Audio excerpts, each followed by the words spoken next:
So, how are you? It's been a while since you've been crowned, a few months, I think now. Yeah, I think I was crowned in around February. So yeah, hmm How's it been being the new Miss Teen Personality Ontario? it's been amazing. I've loved working within my community and seeing kids, especially looking up to me and looking up to what I'm doing, especially with in regards to fashion and hmm clothing. So it's just been a really great experience overall. Super surreal. So, is this your first pageant, or are you have you competed in pageants before? This is my first pageant. Yeah. Oh wow, what was that experience like having your first pageant be the one where you won the title? I was definitely really nervous in the beginning. We were all added to a group chat with all of hmm the delegates, and I was just comparing myself to all of the girls, and I was so nervous because they had so much experience. hmm But I just focused on myself, put my all into my videos, and thankfully I won the title. So that was really exciting for me. I really was not expecting it, but I'm super grateful to be part of the Personality Pageants organization. Honestly, yeah, I totally agree with you there when you're saying when you were initially put in the group chat, it's so easy to compare yourself because you just see all of these girls and they're all introducing themselves and it's like, oh my goodness, do I really fit in here? Do I really belong here? But at the end of the 100%. day, you realize that yes, I 100% deserve to be here, right? So, what was your journey like from the moment you applied until you won the crown? So I kind of applied on a whim just because my friend was doing it. I thought it would just be a fun experience. And then I ended up getting selected to be a delegate. So that was very exciting. And I knew that I wanted to get started on my intro video right away. So I actually had a lot of my friends in it, a lot of members of the community, because I wanted to show that me as an individual, I'm very connected to those around me. And I really enjoy helping out people when I can. So that was definitely something that I had to get used to, speaking to more people, speaking to people with higher authority than me. So that was definitely an interesting experience. It was new for me. But going from that point of nothing to going to creating an intro video, it was definitely nerve wracking, but I got to show my creativity and it was really fun for me. Wow. And I know you're a big supporter of small businesses, so why do you think that's important and how can you encourage other people to do the same? I think that's really important because these days there are large companies that are making a large profit from their clothing, but this clothing is not quality. It's clothing that's made with child labor or that's made very cheaply and wears away after a few wears. So I think it's really important that we're stepping away from these corporations that are only focused on the money and we go and support people who are focused on making quality items for their consumers. So I think that it's important to promote small businesses. And the way that I do this is by going to small business markets. And also, several of my friends have their own businesses, and I just like to promote Oh, them on wow. social media, create flyers, things like that. Yeah, so I'm definitely very supportive of small businesses, and I encourage others to do the same. hmm And what's your platform, and can you share more about that? Sure. So my platform is abuse in the fashion industry and child labor. So I think that it's really important to be wearing sustainable fashion and to focus on the environment when we pick our clothing, when we pick what we buy, who we buy from. And I think that is very important for making sure that our environment is staying healthy. And I also think it's important to buy from places that are not participating in the use of child labor and hmm who use sustainable practices to create their clothing. What got you into this platform? Like, what was your interest in it? Because I know a lot of people don't recognize the connection between child labor and between the fast fashion industry. So, could you elaborate more on that?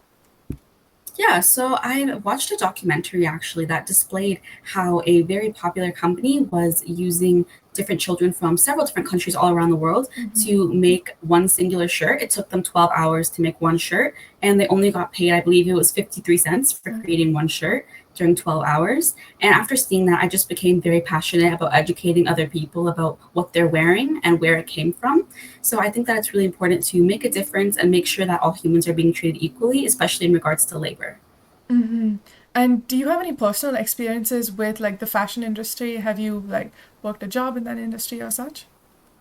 Yes, so I've worked retail multiple times. I used to work at a large brand, Tommy Hilfiger, and while I was working there, I noticed that a lot of these clothing items they were made in countries that were like far away from Canada. So we had China, we had the Middle East, and these countries they usually promote creating mass fashion pieces very quickly. So I hmm realized that all of the clothing that we're wearing is not made in Canada, which is where we can be.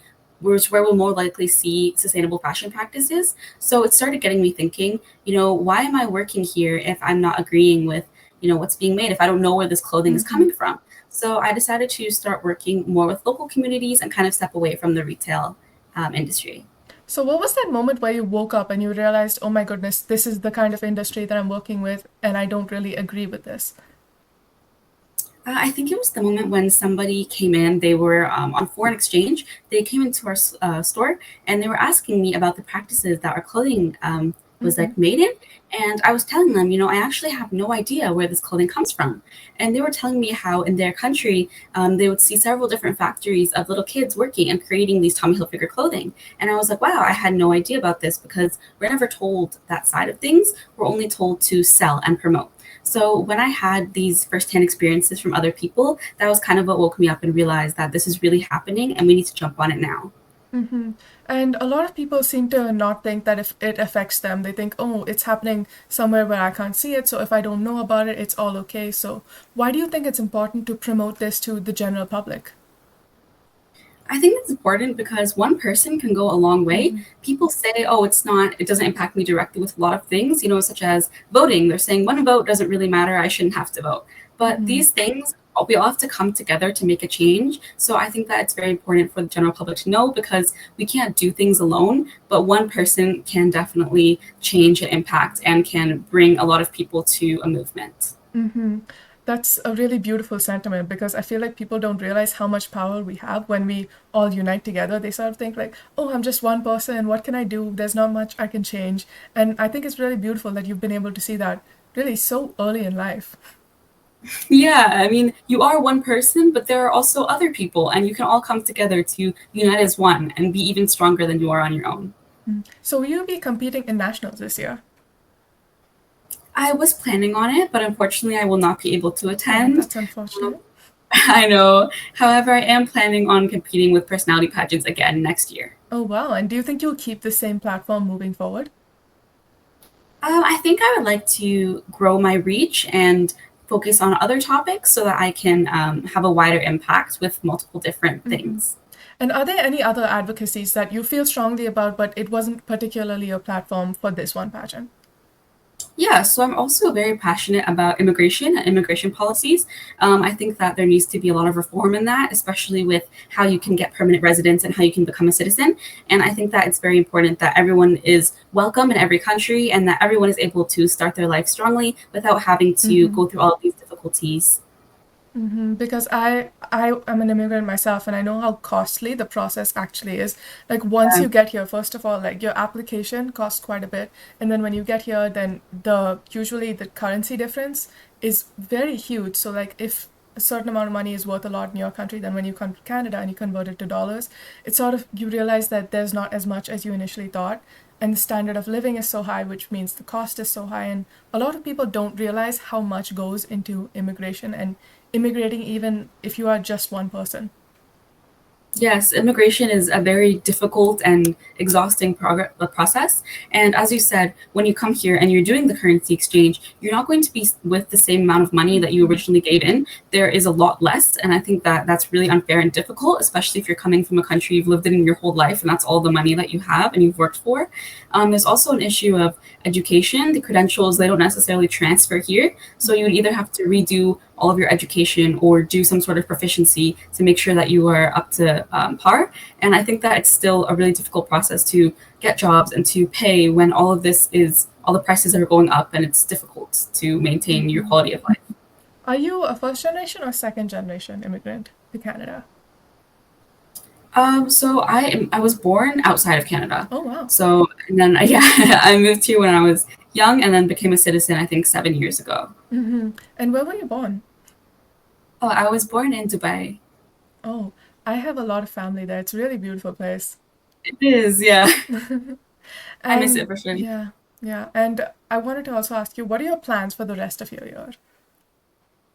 I'm currently I'm currently going to make appearances at different small business markets. I have one that's on July 23rd that's promoting women and Indigenous women in business. And Mm-hmm. that's also really important to me that we're acknowledging Indigenous art and work because it is so beautiful and it needs to be recognized more to a wider audience.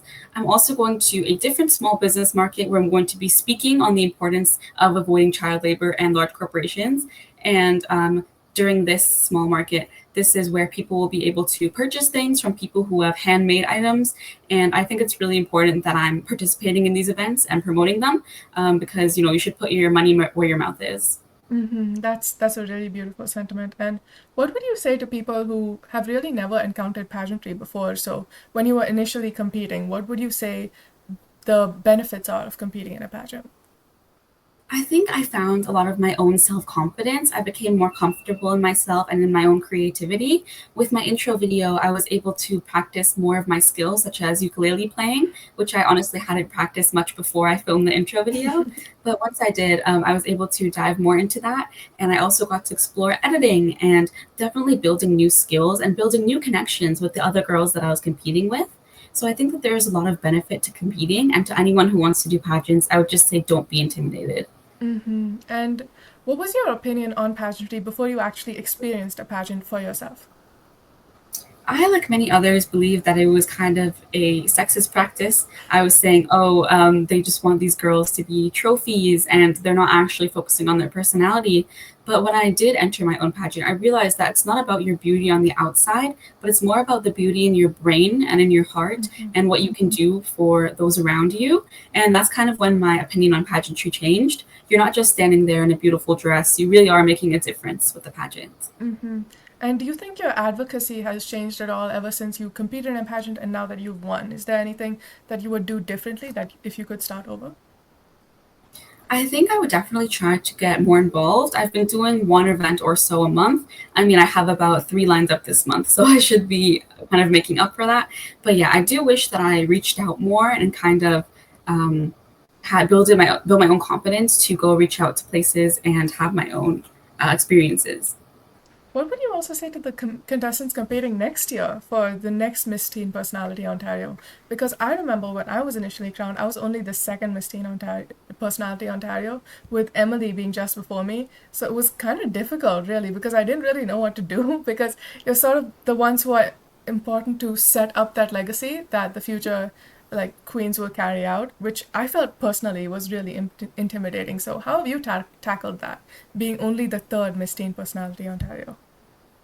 I've definitely looked to the other queens for advice. It's definitely difficult to find opportunities where I live. I think that down there in Alberta, where Sophia lives, it's easier to find opportunities. So I've definitely been reaching out to people who live in Alberta and who've been coming to Ontario to try and find opportunities there. I've definitely also been looking to queens who are part of the Queen Teen pageant because they also have more experience. But yeah, it's definitely been very stressful because this is such a new pageant and I just want to make a good impact. Mm-hmm.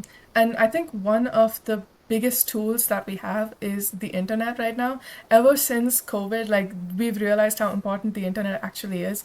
And it's a surprisingly amazing place to set up events and spread your advocacy. Things like vlogs or interviews or all sorts of things are really amazing ways to make an impact that will kind of stay permanently because once something's on the internet, it's very difficult to take it down. Yeah, I think that the internet is has been very useful with me spreading my platform and marketing myself, and I am definitely using that to my advantage. I think it's important that we're all sharing things on the internet that can benefit each other. Mm-hmm. And how do you balance the positivity and the negativity that's associated with using the internet? Because many times there can be people who maybe don't say the nicest things to you, or many times there can be a lot of negative news that comes in your feed that makes it difficult to stay grounded. So how do you balance that personally? I've definitely had issues balancing that in the past. I used to, if I got any mean comments, I used to just delete the whole post. But now I've learned that when people are commenting rude things on your post, it's better to respond with kindness and to show them that you are really a kind person and it's not suitable for them to be commenting mean things about you when they don't know who you are truly. So I think it's just important to ignore, as difficult as it is, or delete any rude comments and just have your own security in yourself that you won't feel that you need to listen to these comments. Mm-hmm. And how would you recommend other young women to build up their confidence if they're at that level where they feel really disheartened by negative comments? I think that they would need to work on themselves. They, especially during the summer, you have time to focus on yourself and focus on what you like, what you dislike, building your passions. I think that finding passion is really important in building confidence because my passion for pageantry has built my confidence. And I think that's really important to find something that you love doing that'll make you love yourself while you're doing it. Mm-hmm. And what is your greatest life lesson that you have learned from pageantry, being your first pageant experience after all? I think the greatest life lesson that I've learned from pageantry is that you shouldn't take anything for granted and you should always stand up and fight for what's right, even if it's difficult for you, because what's right isn't always what's easy. Mm-hmm. I feel like that's such an important message that what's right isn't always what's easy, is because sometimes the easy way out is just sort of don't ever compete in any sort of pageants and just live a relaxed life. Don't worry about putting yourself out there. But it's when you put yourself out there that you really get the chance to grow, right? And I think pageantry is one of the best ways for young women to do that because not only do you get public speaking skills, but you can also be in this spotlight where you have this chance to make a big change if you wanted to. Yeah, I 100% agree with you there. It's important to get young women involved in pageantry and involved with a big audience so that we can be inspiration to younger girls. Mm-hmm. And I know, like, my advocacy has certainly changed ever since I became last year's Miss Teen Personality Ontario because I realized that there were things that I could now do with my newfound platform. Has something like that happened to you? I think that what I'm doing with the small business markets and supporting small businesses, speaking at their events, has been very good for my advocacy. But as you've said, I do think that I have more of an impact now. And while I am speaking at these events, I could speak about other things. So I'm definitely branching out and trying to figure out what else that I'm passionate about and want to speak on. And yeah, I think that it's good that we're getting all of these opportunities to grow and speak about different things. Mm-hmm, because it's so amazing how pageantry really gives you this credibility. Like people wouldn't normally just listen to Sasha Valdas, but they will happily listen to like Miss Teen Personality Ontario 2023, for example, like you, because now you actually have somebody who's backing you. You have the Personality Pageants Canada organization, so whatever you say has a lot more weight. But at the same time, it's also kind of scary because you don't want to say anything that will impact you or the organization badly. 100%. You have to be mindful of what you say, but I think it's also important that you say everything you want to because with this title, people are going to listen and take you seriously. So I think that it's very important that we're all saying what we want to and we're just trying to make a difference as best as we can. Mm-hmm. I remember this quote that if you want to say what you truly want, or if you want to truly have free speech, you need to risk being offensive. And I think that's so true because sometimes maybe what's needed is not what everyone wants to hear, right? Like I recently had podcasts with like Miss Teen Earth Canada, and her advocacy was hugely revolving around the environment, which is something that not many people want to hear. And yours is something revolving around fast fashion, especially with fast fashion being so cheap, and many people who can't afford the higher end brands that maybe use better sustainable practices, they can't really afford that, so they don't necessarily want to hear about the negatives. 100%. I agree with you. I think that if we're all censoring ourselves and we're focusing on censorship to avoid offending people, then nobody's ever going to say what they want to say and we're never going to get anywhere. So I think it's just important to say what you need to. And if people get offended, they always are going to get offended by something. So you should just speak your Mm-hmm. truth. And it's true that some people can't afford to buy small businesses, but it's still good for people to have that option and to be educated on it at least. Mm-hmm. And for somebody who can't really afford to buy from small businesses or to buy from more expensive places for the sustainable practices, what would you say are alternatives that they could maybe do in order to save money but at the same time not make a negative impact? I think that thrift stores are a great alternative. So they're cheap, but these are usually vintage clothing and clothing that has been made a long time ago before these practices were unsustainable and becoming very quickly and there was higher demand. So I think that thrift stores are definitely a great alternative. You can find really cute things, rare finds, Yeah. and it's usually very cheap, like $10 or less. So I would definitely recommend thrift stores as long as you're washing everything efficiently. So yeah, I definitely recommend that. Whenever I go to thrift stores, I just realize, oh my goodness, we have only recently started these unsustainable practices. We've only recently started making clothes that don't last beyond a few months or a year. But before, like just 5, 10 years ago, it was the commonplace thing to have like buy something that's more expensive that'll last you until even your children's lifetime. Yeah, I think we are always told that if you invest more money in one thing, then it'll last. But I don't think that's necessarily true these days. I think that people are more trying to get money rather than focusing on the quality, which is what makes the price more expensive. So yeah, I do think that if we're still selling vintage clothing, they must have been doing something right back then, where that the clothing lasted that long. So yeah, I definitely think it's important to kind of revisit and reflect on our practices now. In terms of your point about things being that are more expensive, not necessarily being more sustainable, is also connected to the brand value. Usually, when a brand is very, very popular, they can easily sell things that are very, very expensive but not sustainable at all, and people will happily buy them. What would you say to those people? I think it's important to remember that a brand name isn't going to benefit you as much as a quality piece of clothing will. And if anything, you can always make a fake one. You can always iron on a brand logo. Yeah, I think it's just more important to focus on what's actually benefiting our world and what's saving our environment rather than what makes you look cool. And do you have any closing thoughts now before we end the interview? I just wanted to say that I really appreciate you taking the time to do this interview. I'm a huge fan of your podcast. Thank you. I think that everyone, if anyone's going to take one thing from this interview, is that you should always speak your truth and fight for what's right. And thank you so much. I'm really, really excited to see the rest of your reign, and I'm so happy that you're making such a positive impact with the platform that you have. I just know that there'll be young girls looking up to you, so keep doing a good job. Thank you so much. I really appreciate that.